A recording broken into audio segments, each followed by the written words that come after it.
I'm going to try to do this in one take instead of three. I'm going to close the door first. I think a long time ago when I first started this channel, I said that I'd play it by ear. That if, the worst were to happen, that I would, I can't remember if I said that I would do it, like, while I was going through it, or I don't remember how I said I was gonna do it. But it's happened. This is hard. I'm not gonna lie, I think this is really hard to make. I think, so it started happening in January, like right after the last video where, I forget the title of the last video I made, but I think it like hints that there were going to be problems, and I didn't know like how bad it was going to be, and I didn't want to have to make this video because I think it's acknowledgement. Sorry, holy shit. I think it's acknowledgement, and me speaking this into reality is finally, like, it's sinking in, and I'm really scared. But this has to be, I have to show this. I didn't want to show it because, first of all, I don't want to be going through this, and I was kind of hoping to have a smooth run to show other people not to be afraid. And I'm scared. I'm scared. So, if you've been following my story at all, you know that I have a disease called interstitial cystitis. My biggest concern for this taper, besides pause, was coming out of remission of my bladder disease. So, interstitial cystitis is a bladder disease where the acidity of the foods that you eat away your bladder lining, and it's idiopathic. There's not like a super known cause. My doctor thinks that it was genetic because my mother and her sister have it. And also all the same medications that worked on my mother worked on me. So I've been diagnosed with it for 11 years. And I also have pelvic floor dysfunction, which when you have anything like wrong on the pelvic floor, so like a bladder issue, a bowel issue, there's usually something wrong with a dysfunction in the pelvic floor, like where your bladder and everything sits.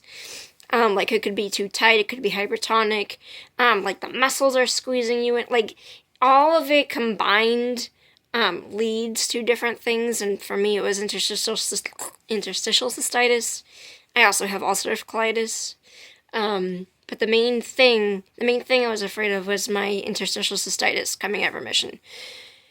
The month of January, I thought that it was a combination of just food and hormones, because for the last year, I have been able to get away with eating like I didn't have the disease, which made me question, do I still have the disease?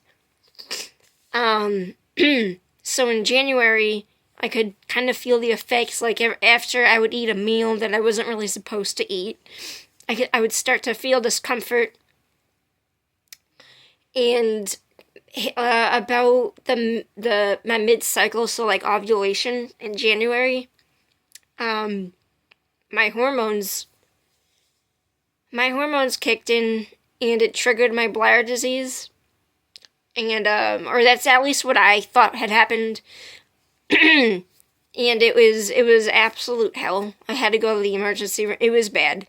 It was really bad because not having to go through a flare like I haven't been in a true flare like that in years. And it was scary because I didn't know how long it was going to last.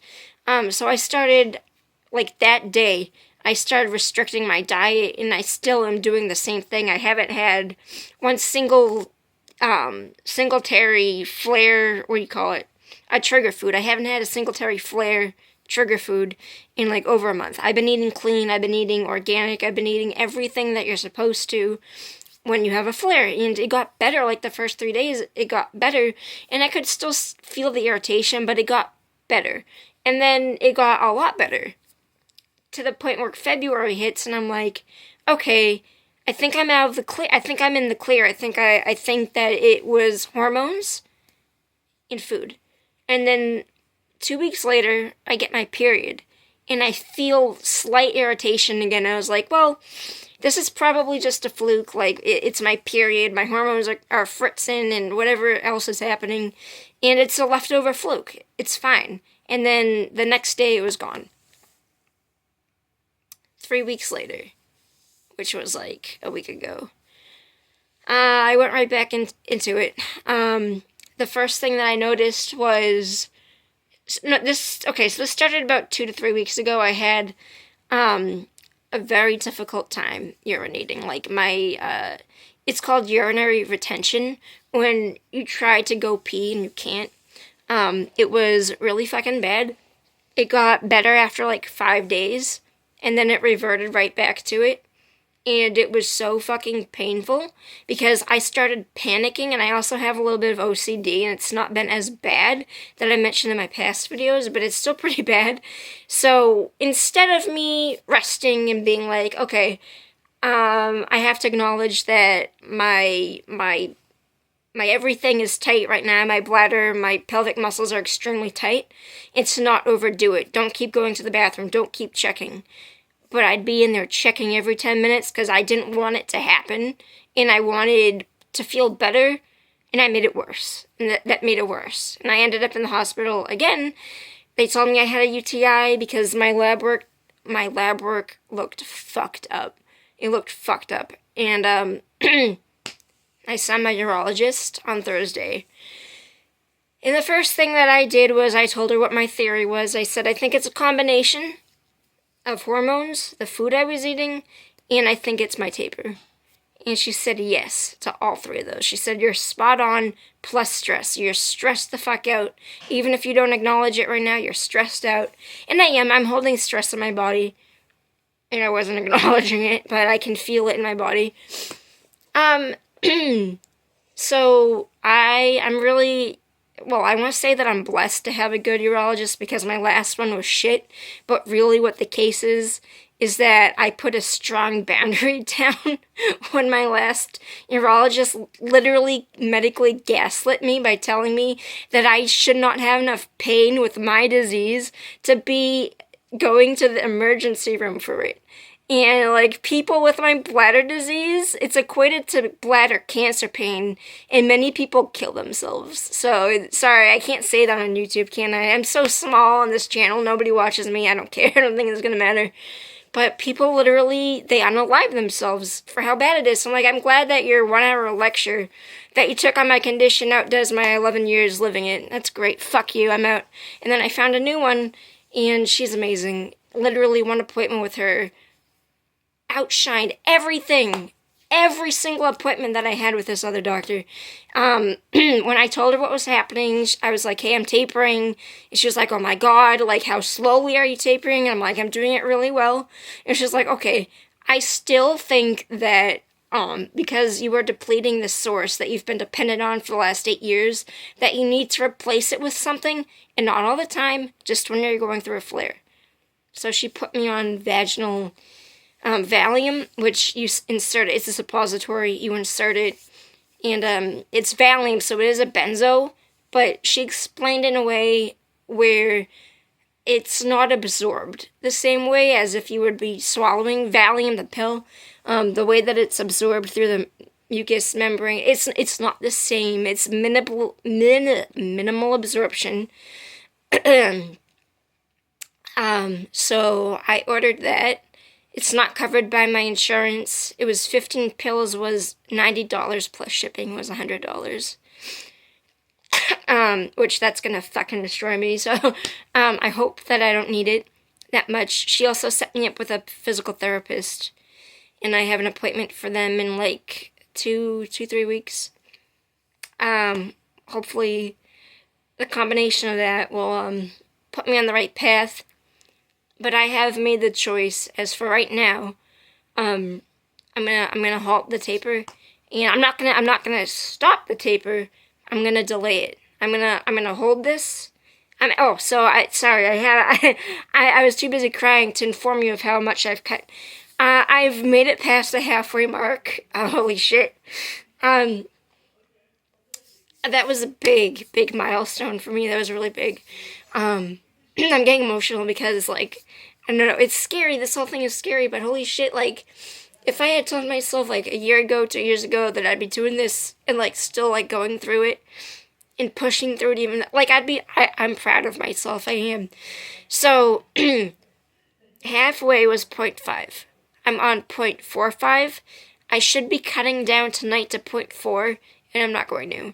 I'm going to hold it for another 4 weeks. 3-4 weeks to see how I feel.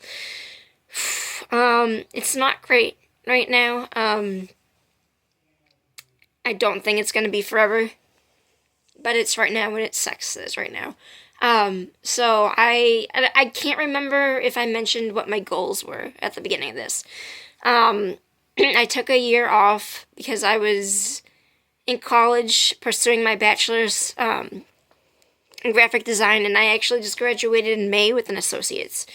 And I delayed the process of transferring out because if anything were to happen, like right now, I wanted this time to not have to go through it in school so I could, like, specifically focus on my health and focus on getting better. And that's exactly what's happening right now, so I'm really fucking glad that I listened to myself and took that time for myself.